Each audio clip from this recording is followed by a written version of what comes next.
According to a recent AARP survey of nearly 3,000 people aged 50 and older, 91% of the respondents said age discrimination against older workers is common in the workplace today. We thought it might be a topic to discuss, so Tulsa attorney Alexis Gardner is with us this morning, and I appreciate you coming in.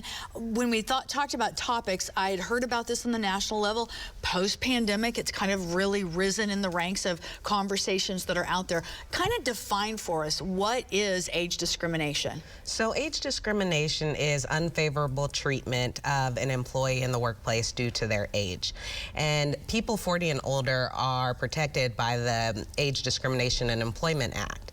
And it basically protects you against any type of ill treatment, whether it's hiring, firing, promotions, training, layoffs, even if you've never been employed. But if you didn't get the job because of your age, then you could have a claim for age discrimination. And this law goes all the way back to the late 60s? Yes, 1967. I knew that there was that law. I didn't realize it had been around that long. I would have just assumed that it was a more recent, especially since there have been more talk of it lately. What are some of the signs? I know the AARP released some kind of things to be on the lookout for in the workplace. I mean, there's some blatant stuff, but there's also some kind of underlying tones that can be received by a worker. Well, the number one telltale sign is a pattern. So if you and other people are being fired or not being promoted or not getting the same type of training, a pattern is the number one sign. But coded comments such as, oh, new blood and things like that. Of course, light teasing isn't considered age discrimination that would rise to the level of a lawsuit. But yes, being isolated or being forced into early retirement. Those kinds of conversations. At what point do you say this enough is enough and I need to seek action? Well, hopefully you still have your job when you're experiencing it. Many times people don't realize until they find themselves without a job. But if you're still at your job, you should be taking copious notes and document any incident or something you feel slighted by.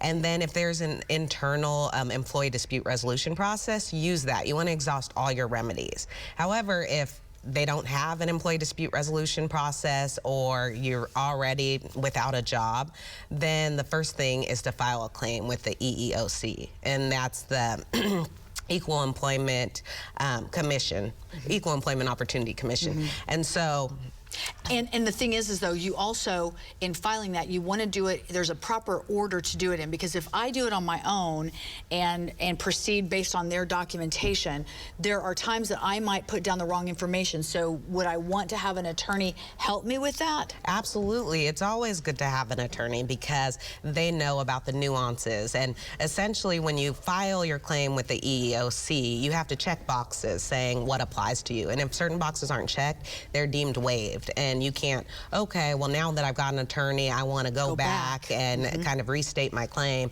You're stuck with what you started with. But it's very important to go through the EEOC, because if you just try to file suit, then you're going to waste your money and time, because they're just going to kick it back. And so once you file your claim with the EEOC, they do their own internal investigation. And once their investigation is complete, they give you a right to sue letter. And that's what you attach when you go to file a federal suit. But we also have the Office of Civil Rights Enforcement here in Oklahoma, and that's our local arm. So if you go to them, they'll file the paperwork for you and send it to the EEOC, and then you have a local contact that you can reach out to check the status of your case and what have you.